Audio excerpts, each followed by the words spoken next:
Birdlip. 15 de julio de 1944. Comentarios sobre el amor propio 2.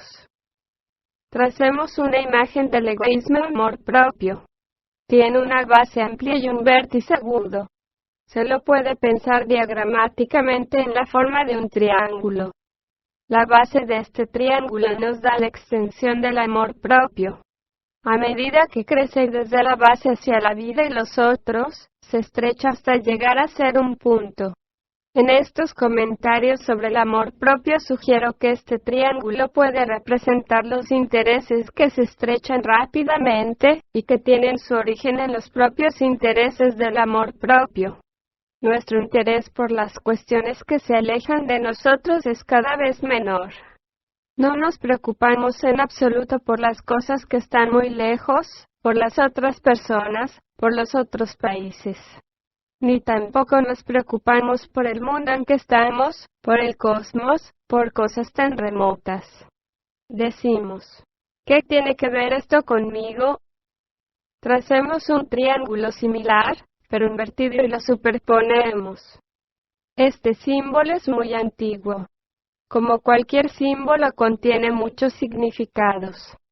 G dijo una vez que el simbolismo debería actuar como un choque sobre nuestro conocimiento, y habló de 4 clases de símbolos: hebreos, egipcios, persas e hindúes. El símbolo que estudiamos aquí pertenece al simbolismo hebreo y es llamado el sello de Salomón.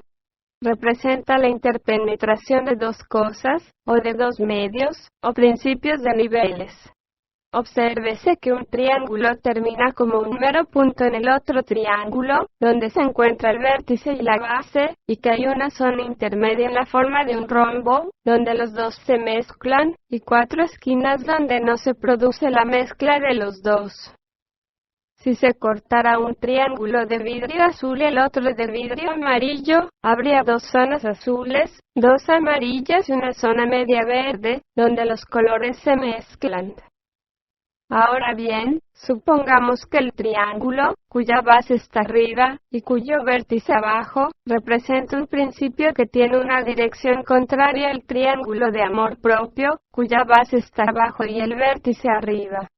Y es preciso comprender que el símbolo representa una interpenetración universal, de un principio superior en un principio totalmente inferior, salvo en el nivel cósmico de la luna.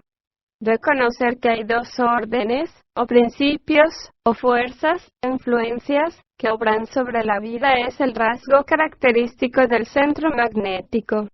Han de recordar que el centro magnético es el poder discernidor, que distingue en nosotros entre las influencias A y B. No es necesario volver a explicarlo aquí. Las influencias A son creadas por la vida y evidentemente se relacionan con el amor propio, amor al poder, posesiones, etc. Pero existen también influencias inusitadas y en verdad inexplicables, y asimismo, aspectos curiosos de la historia, y extraños ejemplos de cosas que no tienen relación alguna con los intereses de dinero. Esas cosas maravillosas que sobreviven en nuestra cultura, que por cierto no tienen conexión alguna con el mezquino interés de sí, y son la expresión visible de otra clase de influencias, que fueron sentidas y expresadas por aquellos que poseían un centro magnético, y fueron traducidas en arquitectura, pintura, poesía, literatura, escultura, santidad, enseñanza, caballería, sin estar relacionadas con el inmediato afán de lucro personal, o la búsqueda de ventajas. A menos que esta maravillosa oleada de fuerza, esta luz extraordinaria, siga siendo transmitida de 1000 maneras diferentes, no seremos otra cosa que bárbaros, esto es, no tendremos idea alguna fuera del amor propio, su codicia y estrechez de miras. En verdad se suele decir que una persona puede reconocerlo todo teóricamente, sin ver su propia condición a este respecto. Uno de los objetos de la observación de sí es llegar a percibir los propios motivos. Este no es un proceso agradable y fácil. Basta preguntarse algunas veces a sí mismo: ¿por qué estoy haciendo esto? ¿O por qué estoy diciendo esto? ¿O por qué estoy comportándome de esta manera? ¿O por qué estoy escribiendo esto? Por más que nos cubramos con los vestidos imaginarios de la hipocresía, estas cuestiones tienden a desvestirnos. A este respecto deberíamos comprender que el trabajo es terrible y no puede ser negado. La gente se imagina que puede fingir. Es imposible. Solo lo que es verídico puede permanecer. Cuando profundizamos más en la observación y el conocimiento de sí, es preciso renunciar a las manifestaciones del amor propio, que se disfrazan de algo genuino. Recuerden lo que se dice del trabajo en el Apocalipsis. Y todas las iglesias sabrán que yo soy el que escudriña la mente y el corazón, y os daré a cada uno según vuestras obras. Apocalipsis capítulo 2, versículo 23. El objeto de este trabajo es separarnos de lo que es falso. Una vez les dije que cuando mi mujer y yo fuimos al Instituto de Francia, nos advirtieron: aquí la personalidad no tiene derecho a existir. Cuanto mayor sea el amor propio, menos puede permitirse su existencia. ¿Qué viaje tan largo es? Empero es un viaje real. Existe. No es una invención. La enseñanza esotérica no es una cosa imaginaria. Es una de las cosas más reales en el mundo, más real que un cheque, más real que una casa, más real que otra persona. Por eso hablamos ahora de una honradez más profunda, de una sinceridad más profunda consigo mismo, que no tiene nada que ver con las exigencias de la vida.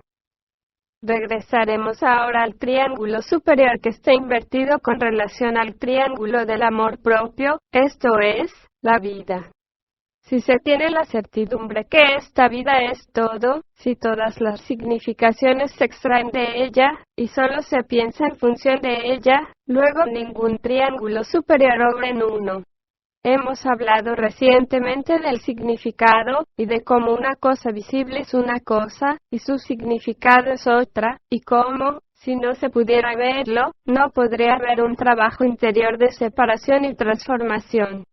Podemos transformar la vida por medio de una nueva significación. No podemos transformar a la gente ni las cosas cuya existencia nos es revelada por los sentidos. Pero tenemos sentidos interiores. La mente es el primer transformador. Al pensar de un modo nuevo, nuestras actitudes cambian, y de este modo cambia el significado del mundo. Pero para pensar de un modo nuevo, es preciso recibir y reconocer el nuevo conocimiento, las nuevas ideas. Es en realidad muy sencillo, pero en nosotros surgen enormes dificultades antes de poderlo hacer, de modo que no es tan sencillo como parece a primera vista. Es tal nuestra fijación, tal la identificación con nuestras opiniones, que en realidad es un trabajo muy dificultoso. ¿Recuerdan la alegoría o parábola de los trabajos de Hércules? Una de sus tareas era limpiar los establos de Algías que estaban llenos de estiércol. ¿Qué quiere decir el estiércol en el significado de las parábolas? Todas nuestras emociones negativas, nuestros puntos de vista mezquinos, nuestros valores personales, nuestro amor propio. Hércules desvió un río para limpiar los establos y asear el ganado de la mente. El agua significa la verdad, como es sabido. El trabajo enseña la verdad. ¿La verdad sobre qué? La verdad sobre qué caminos, qué ideas, qué esfuerzos son necesarios para este cambio de ser, que nosotros, creo que todos, anhelamos secretamente en el trasfondo de nosotros mismos. Esto quiere decir que la verdad esotérica, el conocimiento esotérico, puede limpiarnos de ese continuo e inquietante sentimiento de semiculpa que probablemente toda la gente posee. Y una persona normal en el trabajo significa una persona que tiene un centro magnético. El ser normal significa esto. Si está contento consigo mismo, entonces le conviene mucho más seguir así. El trabajo lo trastornará y le hará daño. Esta es una de las dificultades en la cual se debe pensar en relación con las otras personas. Un buen amo de casa, en el sentido común de la palabra, es una persona que hace su trabajo correcta y decentemente. Pero en el estricto sentido del trabajo es una persona que hace su trabajo sin creer que éste lo lleva a alguna parte, y sin embargo, ve sus responsabilidades y las acepta. Aún no tiene un centro magnético, pero está cerca de tenerlo. Hace su trabajo y ve que debe hacerlo, pero comprende vagamente que no lo conduce a ninguna parte, y no se da cuenta de que hay otra cosa. No quiero decir con ello que dicha persona niegue que haya otra cosa. Este camino, el camino del buen amo de casa, es una línea definida de ascenso al ser por la recurrencia, empero, nos han dicho, es un camino muy largo. No se ve sentido alguno en el triángulo superior, solo hay descontento con el triángulo inferior. Sin embargo, este es por lo menos genuino. Es infinitamente mejor que pretender, por lo que se ha oído, por pseudo-actitudes, que se conoce el triángulo superior cuando se llevan las vestiduras y cintas del triángulo inferior. El crimen más terrible en el trabajo es fingir, porque ello significa falta de sinceridad, y el trabajo se funda en la sinceridad, y si no se tiene una muy profunda y sincera relación con el trabajo, desde sí mismo, el fingimiento puede acarrear grandes peligros. Por eso es tan importante pensar en la gente a quien se desea poner en contacto con el trabajo. Es un cable de alta tensión, un circuito de 1.000.000 de voltios. Hablo de lo que es en última instancia, no en sus etapas introductorias. Recuerdo lo que G nos dijo a todos en Francia. ¿Por qué están ustedes aquí? Esto nos dio que pensar. ¿Por qué estábamos todos allí? Podía decirme a mí mismo profundamente que estaba allí a fin de no perder contacto con el trabajo, o era todo vanidad, el triángulo inferior, o qué. Por cierto, no se debía a ventajas financieras, pero veía que había en mí muchas cosas espurias. Este es un ejemplo de choque dado correctamente en cierto momento. Ahora bien, hablemos del triángulo superior, que en principio es lo inverso del triángulo inferior, en motivo, dirección, sentimiento y pensamiento, actitud y propósito. El triángulo superior es el trabajo. Son las influencias que provienen psicológicamente del nivel del Sol, esto es, el nivel del círculo consciente de la humanidad. Esto es al parecer vago. Pues bien, intenten descubrirlo por sí mismos. ¿Acaso cambia la gente? El triángulo superior es el esoterismo. Es pensar de una manera por completo diferente. Es un nuevo significado, una nueva manera de tomar todo cuanto sucede en la Tierra, con todos sus aconteceres recurrentes tal y como los vemos a través de los sentidos. Es un cielo puesto sobre la tierra de nosotros mismos. Exige un amor muy diferente del amor propio. De hecho, está en contra de esa cosa llamada a sí mismo, y exige que se luche contra esa cosa llamada a sí mismo. Busca entablar la lucha en cada uno de nosotros. Cada idea del trabajo, cada idea de la enseñanza esotérica, del Antiguo y del Nuevo Testamento, y de un vasto número de otras fuentes y fragmentos, se refiere a ello. Siempre se va en contra del amor propio. Ello no hace que uno se sienta más cómodo. En absoluto. Hace que uno se sienta primero tranquilo y luego definitivamente incómodo en su foro interno, pero con una dirección. Todo esto va en contra de la satisfacción del amor propio, de esa persona que sueña que es, y no es, de esta quebradiza máscara de vida de sí mismo. Si nunca aplica el trabajo, si nunca se observa a sí mismo por medio de la enseñanza del trabajo, si nunca se juzga a sí mismo desde el trabajo, seguirá siendo lo que es. Se necesita una chispa. Es menester prender fuego. Es necesario ver que estamos en presencia de algo real, sí, real, pero bellamente hecho, muy gentil, muy delicado y hermoso. Solo cuando aparecen nuevas emociones, que captan y transmiten el trabajo, tienen eficacia los pensamientos y reflexiones personales sobre el trabajo. Si en realidad no necesita el trabajo, nunca le podrá ocurrir algo real. ¿Cómo podría ocurrirle? ¿Y cuánta gente necesita en verdad el trabajo? Repito esta pregunta. ¿Por qué están ustedes aquí? Recuerden lo que se dice en Hebreos. Porque la palabra de Dios es viva y eficaz, y más cortante que toda espada de dos filos, y penetra hasta partir el alma y el espíritu, las coyunturas y los tuétanos, y discierne los pensamientos y las intenciones del corazón. Y no hay cosa creada que no sea manifiesta en su presencia. Antes bien, todas las cosas están desnudas y abiertas a los ojos de aquel a quien tenemos que dar cuenta. Hebreos capítulo 4, versículos 12 y 13. Como se dijo, estos dos triángulos invertidos, este símbolo hebreo llamado el sello de Salomón, que pertenece desde luego a la parte esotérica y no a la literal del hebraísmo, nos transmite la enseñanza de que siempre hay un nivel superior obrando sobre el nivel inferior.